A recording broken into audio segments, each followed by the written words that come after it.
All right, guys, so I have Cristina here with me. She's one of my clients. Cristina, if you can just introduce yourself real quick. Yeah, my name is Cristina. I started training with Dom at DAFF about 6 months ago, and I guess do you want me to get into pageants when I started? Yeah, when did you start doing pageants? I believe there was like a break of some sort. I was kind of forced into it in 2014, and my first pageant was Miss Valverde County in my hometown of Del Rio. So did that one, won that title, and then went on to be Miss Southwest Texas Teen, competed at Miss Texas Teen USA a couple of times. I want to say it was 2 or 3. Shortly after that, moved to San Antonio for college, but still had residency in Del Rio, so I was Miss Del Rio, Texas. And then the next year, I decided to do Miss San Antonio now that I lived here. Did Miss Texas USA once, and then I took a 7-year break. Thought I would never come back to it, honestly, but now here I am. I just competed at Miss San Antonio 7 years later and Miss Texas. That's awesome. Yeah. So back in 2014, you said you were sort of pushed into it, but like, what was the motivating factor for that? What made you say, hey, I'm going to do this? Well, actually, now that I think about it, I was actually 14, so it was in 2012. Oh, wow. I was forced into it because I was super shy, didn't want to talk to anybody really, but I was always a very disciplined person. I've done cheerleading all my life, so that's where I get my discipline from, I guess. And at the time, because I was a teen, it was a little less serious, and they always say people who are kind of new to it, they just go into it with more like whatever happens, happens, and they're not so focused on the competition. So it was like, it felt like a breeze, and it was all fun for me at the time, and then it really started to get serious. Well, it was a new experience, and you're just kind of learning it, getting your feet wet, seeing if it's something you actually wanted to do. And you said that people don't take it as serious because it's a teen division or because of the level, because I know there's different levels. There's normal, and there's national, and then there's, you know. I think, well, like I said, you're a teen, and it's more so, I mean, you're kind of naive. It's all about like friendship and stuff, and it still is when you become a miss, but the stakes are higher. I mean, as a teen, for me anyway, I had the help of my parents. It's a lot of money, it's not easy. But now it's up to me to kind of either, pay everything for myself, get the help I need for, my health and fitness and all of the things like that. So there's higher stakes. At what point did you have to start outsourcing, where you're going to get your dress, where you're going to be getting beauty work done, hair, makeup, nails, things like that? At what point did you have to start outsourcing and researching who can help you out? Yeah, so luckily, whenever I did the first pageant, I did not have any help. But after that, the judges were actually directors of the Laredo pageant productions, and they kind of took me under their wing, and they knew all of the people, where to, find people for hair and makeup, for dresses, things like that. So that's where it kind of kick-started to me with making connections for all of that. So I was actually traveling to Laredo a lot, to Houston a lot, to meet with those connections and, get the photo shoots done and all of that. Okay. And after, doing your own footwork, figuring it all out, what is one piece of advice you would give to maybe someone who's interested in doing pageants, or someone who's, not really done a competition of that caliber? What would you suggest to them, or what would you advise them? In order to make the process run smoother, if that makes sense. What did you struggle with? For me, it's kind of hard to ask for help a lot of the times. I think I can do it all on my own, and I hate like asking for sponsorship or money from people, but people who are close to you and want to see you thrive and reach your goals, they're more than willing to support you in so many different ways, big or small. You can just like go on and on with, there's a different person to help you in many ways so that you're not doing it alone. It's so much easier when you have a support system. So you never know if you never ask. Going back into the health and fitness, through your previous competitions, did you ever have any assistance, any kind of coaching, any kind of training as far as for fitness in itself? Yeah, so in the beginning, I did not. Luckily, I was kind of doing it all on my own in high school, like conditioning and cheerleading and all of that. But I ended up being connected with a nutritionist, and I went to Houston for that. We kind of talked over meal plans. I did like a body scan at that time, and my brother's dad actually owns a gym in Del Rio where I'm from, so they were a big help to me. They sponsored me, so they were my trainers actually in Del Rio. And yeah, so I had that advice from the nutritionist in Houston, and then them training me in the gym. Yeah, and then when I moved to San Antonio, started working with you. For like the fitness and health aspect of your pageant journey and preparing for a competition, how would you say that DAF training has assisted you along the way? Before I started training at DAF, I had always been a very disciplined person. I have always lived a very active lifestyle, and I kind of like let a lot of that go. Before I decided I even wanted to do the pageant, I had reached out to you and started going to DAF in December. And there's nothing like a pageant and knowing that you're about to be on stage in front of a bunch of people to realize like, okay, I need to take this seriously. So going to DAF and having that accountability, having this routine also, I'm like a very routine person, just knowing that I'm supposed to be somewhere every morning at a certain time.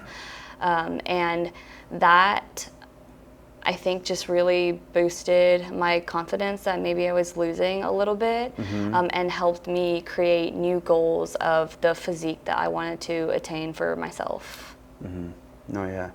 That's awesome. I guess I kind of want to know, if you can, touch up on all three of us, because there's, there's myself, there's Adeli, there's Alan. Would you say we're all different? We're three different types of coaches? Yeah. I mean, you all have like similar things, but still like different in your own way. What would you say that, I guess, let's start with Alan. What kind of coach would you say that he is, and how do you feel like he's benefited you? Alan? Yeah. Why do people call him, is that how he says his name? Because he's Mexican, so Alan is how... Bruh. It's Alan. It is, right? Like Alan. Okay, how has Alan helped you? Right? I'm sorry, you can't say. You're saying my name wrong too. It's actually Cristina, but you can Cristina. call me Cristina. So Cristina. What did it say? Oh yeah. So how has Alan helped you throughout the process? What kind of coach is he, and how has he helped you? Yeah. So all of you definitely push my limits, but I think because Alan kind of helps with like a lot of sports training, that he does a lot of endurance kind of workouts, and it involves movements that I typically don't focus on. So it's working like different muscles, I'd say, and pushing me in that way. Whereas maybe when you're creating the workouts, it's like more gym bro. Yeah, right? it's definitely, no, it is, you're not kidding. But you're the hype person for sure. Oh yeah. Like in the morning when you're just like, let's go. Right. And I'm like, no, let's not go, I'm tired. Let's put a smile on that face. Yeah. And then Adeli is kind of like female empowerment, like let's get you those glute gains. No, yeah, for sure, 100%. I would say with Alan, like, the type of training he does, it really makes you think, right? Like coordination based, like, oh damn, am I even doing this right? Yeah. It's very mental too, because I feel like it's a lot of holding certain exercises. He always does this whenever we're doing some kind of like ab workout. He'll like hold down on my feet or like add more weight to like really push me to my limit.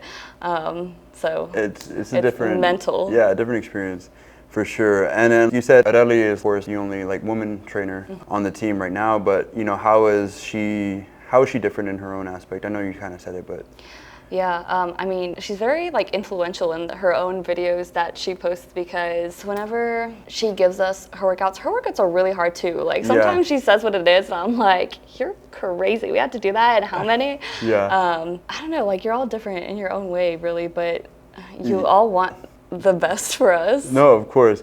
I would like to touch up on that. Like with Adeli, like, let's say I have y'all holding something or doing an exercise and it's timed, maybe jump squats for like 30 seconds. And I'm watching you guys as y'all are doing it. And if I see like, dang, that like she's about to pass out, like I'm gonna just cut it short, maybe do like 20 seconds or 25 seconds, right? And I'll have that mercy on you guys, but whenever it's Adeli and it's timed, it's just like, and she sees what y'all are going through. She's not like doing something else, but I see that she'll just do the whole 30 seconds. Oh, yeah, Like she no has matter no how, mercy. yeah, No how mercy. you're, like if y'all are like dying or not, doesn't matter.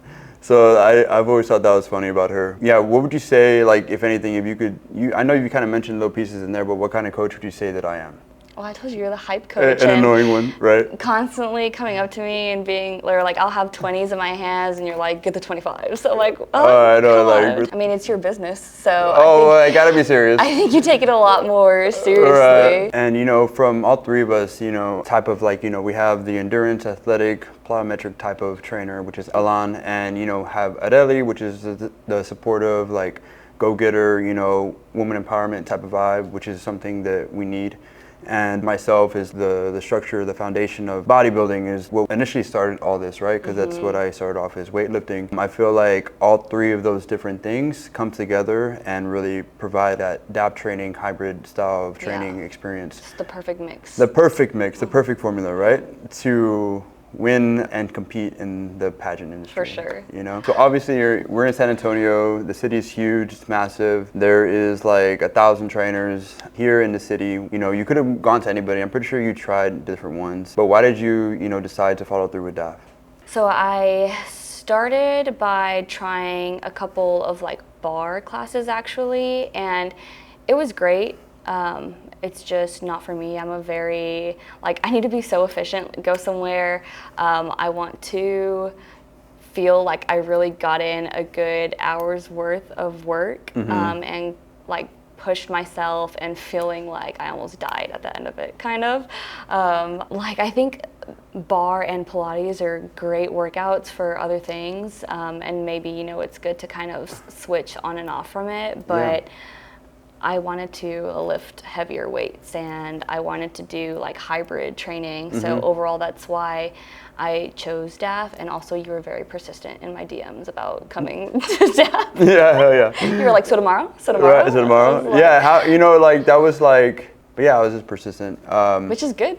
Yeah, it encouraged me because I'm like an introverted extrovert, so I'm scared to go to a new place, like a boot camp where there's a bunch of people, and that's why I never really went to a gym alone either, because I'm just worried about, am I using something right, like an equipment, but I think because you were persistent, I felt comfortable, you know what, I'm just gonna try it, and then I think other than the workout itself and the type of exercises and the trainers, I also love the people that also go to DAF, the group environment and the encouragement from everybody, because we all have not the exact same goal, but we all get up at 6 a.m. to go there. So I mean, we're all to go lift weights, right? Yeah, we're all a little crazy, but in the end, we all are striving towards a healthier lifestyle and have fitness goals set. Yeah, and I think that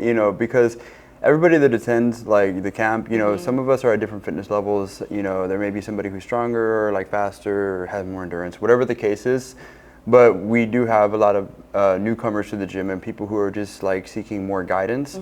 So we know that people that are in that space, may feel a little bit of intimidation before going to a gym and to a new setting. So we take that into account and of course make them feel welcomed.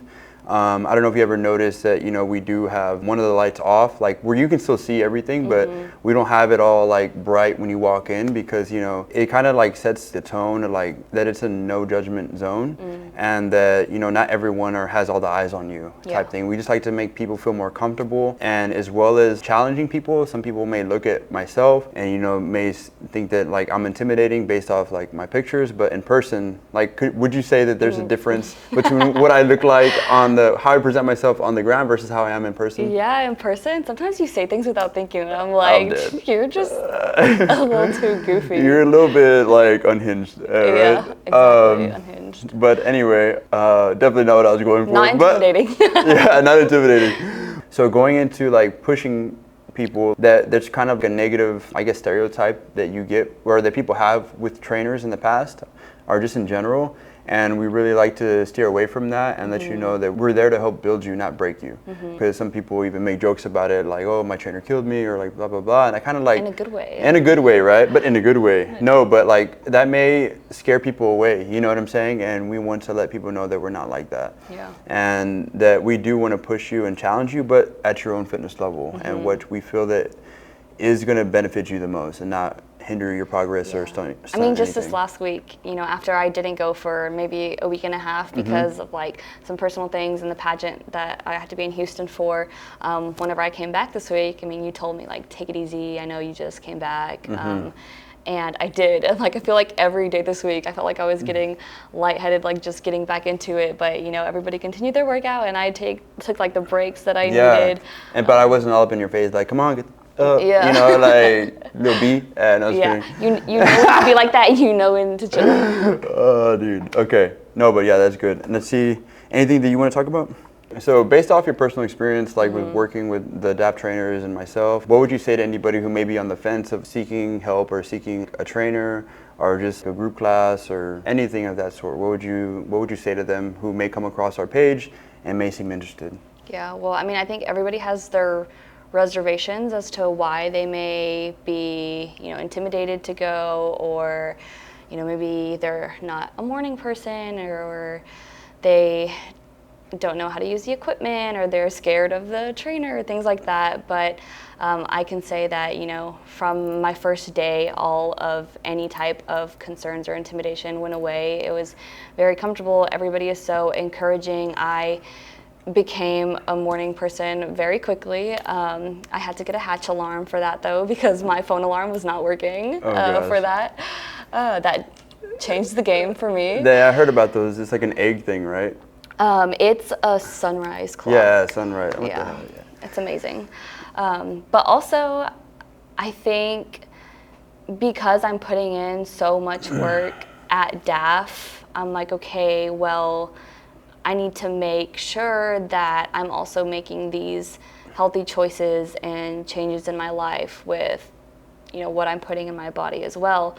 So I've actually become very annoying to a lot of my friends, I would say, because like when we go out to eat or they come over and they want like snacks or something, I'm so concerned with things that I buy now at the grocery store, because I mean, not just like protein and carbs and calories alone, but just like the ingredients. Like I'll read the ingredient list. So, but I just feel so much better. Like I think before I was feeling a little, not like sluggish really, but I was having a lot of like stomach issues. And I think by changing my like lifestyle of health and fitness has really changed the way I feel for the better. That's awesome. So that's pretty much it. But is there anything that you'd like to say or anything? Okay, well, I'll take it back to pageants. One of the reasons why I kind of stopped was because there was a lot of, I think, pressures, and I had a bad experience with some things that people were, you know, telling me about body image and things like that. And I think one of the things that has really changed is back then it was a lot of like people just wanted to be skinny, and I'm happy to see a more positive change in the industry where now it's more focused on being strong and having like defined muscle and not starving yourself but actually nourishing your body, because that's so much more important. And I mean, like the swimsuit portion is not just judged on physique, it's also judged on your confidence. So if you've been like starving yourself for the whole week and you go on stage and you're like dehydrated and just not like in it because you just don't have that fuel in your body, that's going to show on stage. So rather it's important to nourish your body and just like look alive on stage and, you know, be a little bit more confident in that sense. Nice. Yeah. Well, That was Cristina. Thank you for coming on here today. And is there anything that you want to mention about DAF Camp or about yourself or anything that you're preparing for moving forward? Yeah, I mean, I've had a lot of people reach out to me before, like seeing me train at DAF, and I'm always super encouraging to others to join DAF as well. I'm here to answer any questions. I'll be honest about what goes down at DAF. As you've been on this interview, yeah, I have no bad things to say about it. I recommend it. I mean, Dom is great, Adeli's great, and Alan is great as well. Can't say a bad thing about any of you guys. So. All right. Well, thank you. Oh.